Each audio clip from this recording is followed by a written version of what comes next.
Welcome back to the channel. You are tuned in to Your First Book 101. Today, we're going to talk about how authors overcome procrastination.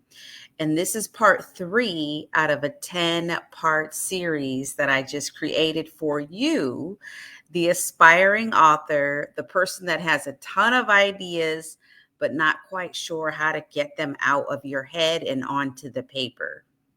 I love to tell people I was pregnant for 12 years with my book.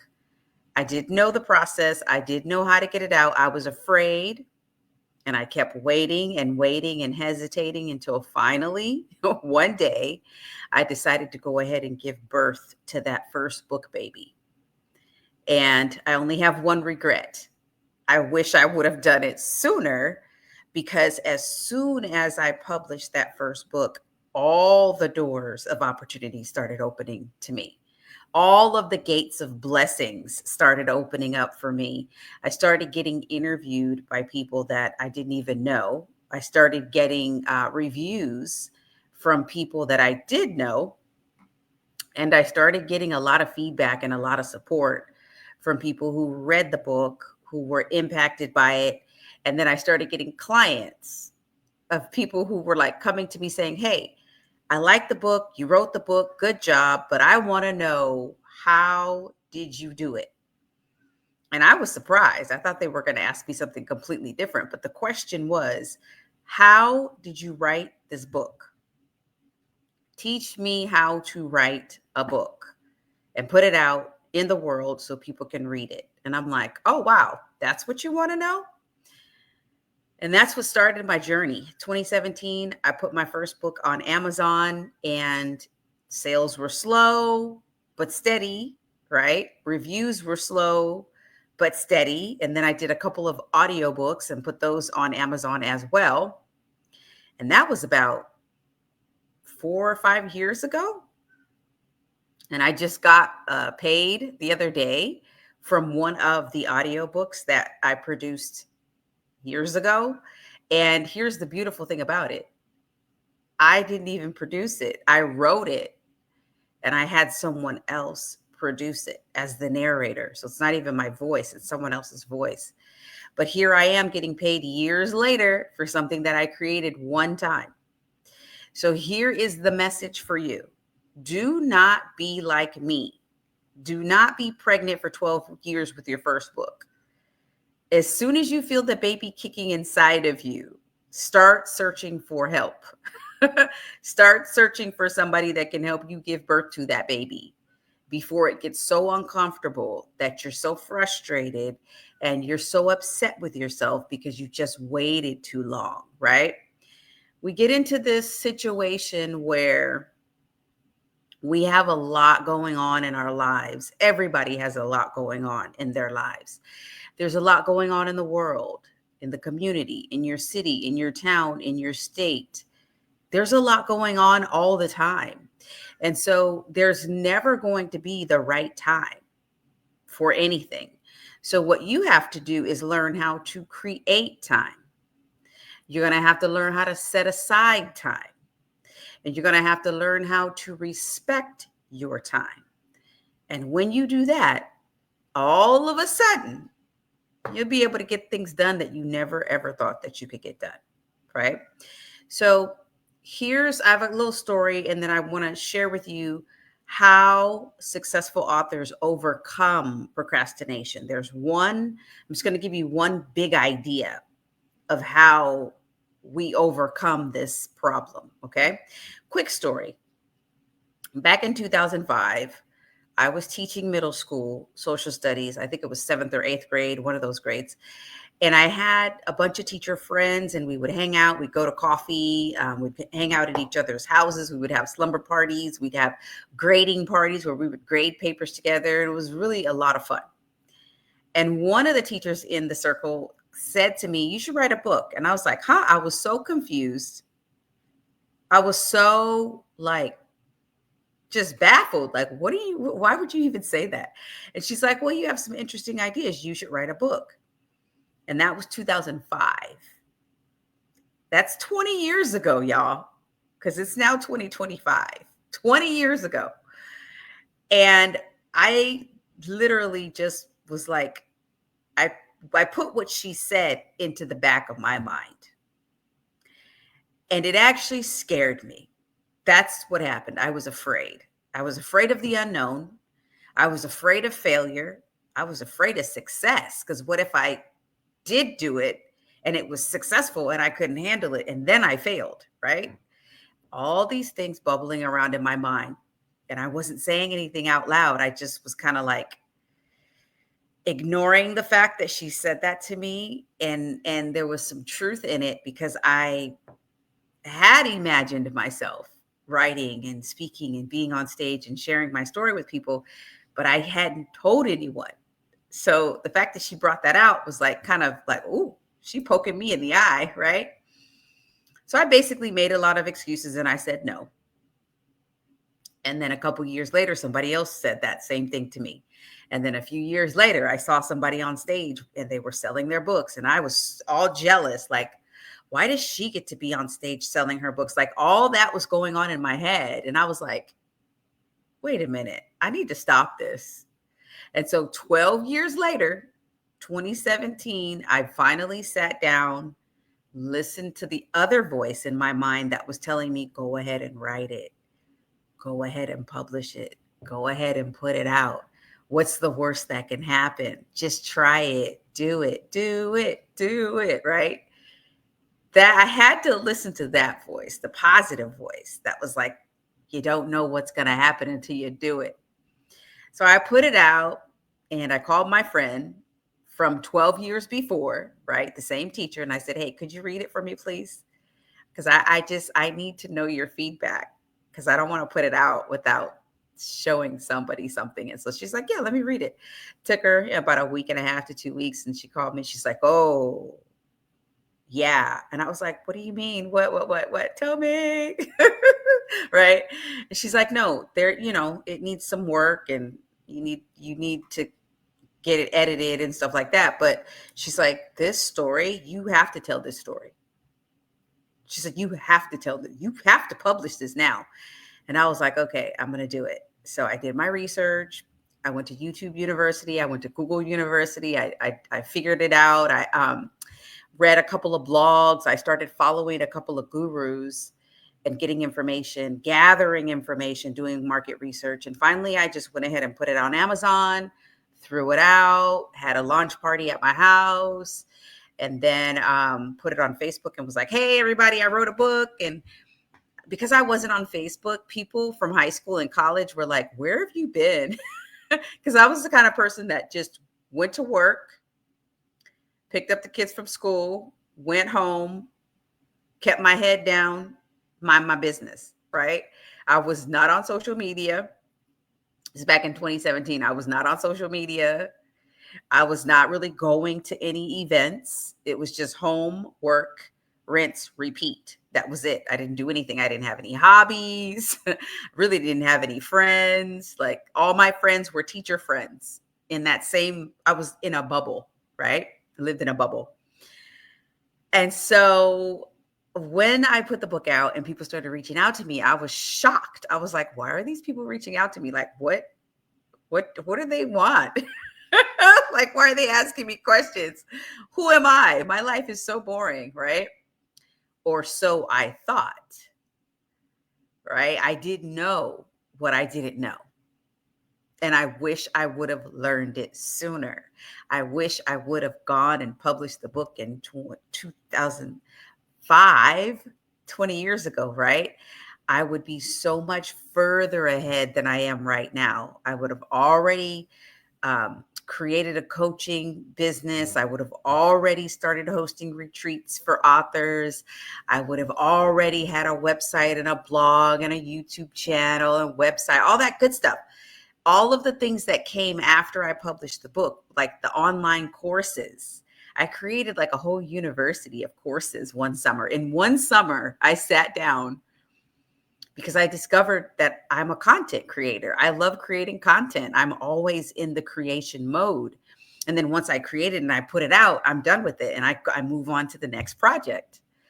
That's why it's so easy for me to help clients get their books done, because I know how to move from one project to the next. I know how to move from one deadline to the next, from one milestone to the next. It's a smooth transition for me. It is very easy. It is very seamless. It's what I've done in my teaching career. It's what I did as a student in college and in high school. I'm a projects-based learner. I love working on projects. I love being in the midst of the project, like hands on, like sleeves rolled up in the project, right? I am that way. I'm like a sculptor, I'm like an artist, but with words, right? And so overcoming procrastination for me was about getting through the fear, stopping my mind from thinking about all of the negative thoughts. And how do you do that? You just start moving. You start moving your body, you start moving your mind, you start getting all the negative thoughts out. Your body literally has to be in motion. And this is what I teach my clients. I walk them through my process, and together we write, right? We write, we physically write, we take notes, we do writing prompts, and it is fun. I make it a lot of fun. When you're moving and you're writing and you're thinking, um, and you're with other people who are doing the same thing, you cannot procrastinate because you have other people in front of you holding you accountable. And this is how we overcome procrastination. We sit, we write, we think, we collaborate together as a group, and then we hold each other accountable. So if you are writing by yourself, which it's okay to write by yourself sometimes, that's fine. But if you hang out by yourself too long, you're going to overthink. Your mind is going to go from the positive to the negative, to negative to the positive, and the negative is going to win, because the negative wants to keep you where you are, small, in your box, in your bubble, doing what you always do all day, every day. Your brain doesn't want you to do anything new or exciting or risky. None of that. Your brain wants you to do the routine. It wants you to repeat the pattern that you've always repeated because it's safe and it's familiar, right? And it's comfortable, but there is no comfort in the comfort zone. This is what you learn when you actually get your book done and you go out and you start talking to people and you start seeing the impact of your story on other people's lives. You start to realize, wow, this is incredible. And you start to think, well, why did I procrastinate in the first place? Why did I even do that? Right? Why was I waiting so long? We wait because we think that there's a perfect time. We think that there's a perfect day when the stars align and everybody's happy and the kids are grown and the dogs are in the backyard minding their business and all the bills are paid. And it's just amazing. Like, we dream of this day when everyone is there to support us and clap for us and encourage us. And it's just the right time. No, no. No. Announcement. There's never, ever, ever, ever going to be the right time. Never. It's always going to be an inconvenience for you to do something outside your comfort zone. It's always going to be scary. And guess what? This is what I tell everybody in my community. You can do it scared because we're all scared. Okay, newsflash, we're all scared, but guess what? We're getting up every morning and we're doing it anyway. We're going to do it scared until we're not scared anymore. Okay, we're going to do it scared until we're bored, and then we're going to go do something else that scares us, because that's called living. That's called being alive. If you're a little bit scared, you're alive. You're doing something. You're moving and shaking and making shit happen. If you're not a little afraid, you really ain't doing nothing. And you're really not having any impact on the world. And you're not influencing people in a positive way. You're just sitting there making sure that you're comfortable and thinking about yourself. No. Authors overcome procrastination by stopping thinking about themselves and starting to think about the people on the other side, the people reading the book. That's who you should be thinking about. Who's going to read the book? And how is it going to impact their lives? And what's the transformation that they're going to make? And what's the problem that they have that you solve? That's what you should be thinking about. And when you think about that, you start to see the faces of your clients, your readers, your audience. I always have my clients do a meditation where I have them sit, their feet flat on the ground, arms to their side, and breathe. We breathe. And I have them do, after the meditation, I have them do a visualization. And you can do this right now while you're sitting there listening. I have them close their eyes and imagine that they are on stage at the podium with the microphone, and they have a copy of their book and they're holding it up. And I ask them to envision the crowd. Who's in the crowd? Who's in the front row seat? Is it your mom? Is it your dad? Is it your spouse? Is it your kids? Who's in the front row? Who's in the middle row? Who's way in the back? Who are these people? Put the faces to the people. Put the name to the people, right? And how do they feel? How do they look? What's the interaction and the engagement like?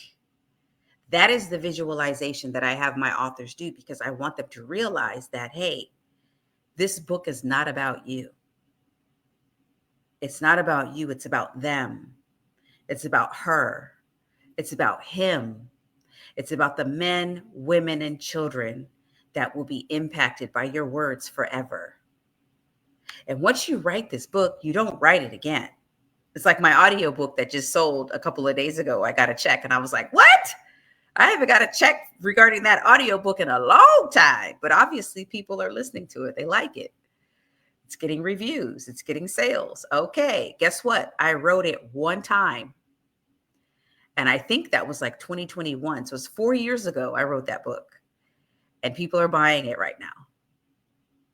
Okay. And my only regret is that I should have wrote it sooner. That's it. Because it would be more global, right? And more people would be able to be blessed by it. And I would be making more income from it. That's the only regret that I have, is that I didn't start writing books until 2017, when I should have been writing books in 2005. That's 20 years ago, y'all. I waited 12 years to write my first book. Don't allow that to be you. Okay? Get busy on this book today. You can sit down for 10 minutes right now and get started. Okay? And if you need support with this is what I do all day long and twice on Sunday. Reach out to me. Type in the comments book, BOOK, and I will contact you. I'll reach out to you and let you know how you can get on my calendar and how we can get started on your book, because I don't want you to wait 12 years. I don't want you to be pregnant and uncomfortable like I was for 12 years. It's a bad feeling. It's a really frustrating feeling when you know that you could have done better and you could have done it sooner. I don't want you to have that regret. I don't want your kids to be old and you're still sitting up there talking about, oh, I have a book.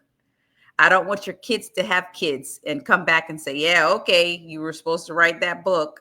Now everybody's hair is gray and you still haven't written a book. What it does is it makes you out to be a liar. It makes you a liar. And it makes you somebody who doesn't do what they say they're going to do.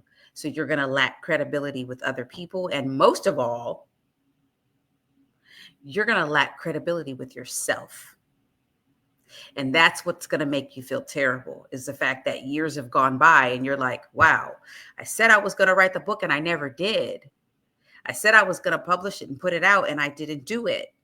And so now I have to face myself. I have to look in the mirror at myself and say, wow, why didn't I do it? I don't want that for you. I want you to do what you said you were going to do.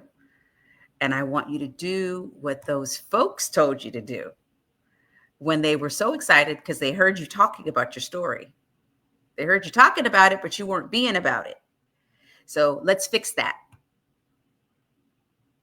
Let's fix that. Let's get your book done. Let's talk about it. Let's brainstorm. I can help you get some ideas out. I have an outline, which is super fantastic. And the outline will help you get all this clutter out of your head onto the page, organized, structured, and ready to go. All right. I see, we don't play in my community. We don't play with procrastination. We just get it done. There's no excuses. I don't give you no wiggle room. You either get it done or you don't. It's very simple with me. It's very, very simple. It's either you're going to get the book done now or you ain't going to do it ever, because you don't need any more confirmation. Me talking to you and you listening to me right now is your confirmation. Me telling you my story about being pregnant for 12 years, this is your confirmation. You don't need anything else to tell you. You don't need a tree to fall on your head to tell you that it's time. Because you know that it's time. And so I can't wait to see in the comments you typing the word book, BOOK, and I will be there to support you. And no matter what happens in this world, always remember to keep writing. See you in the next video. Bye.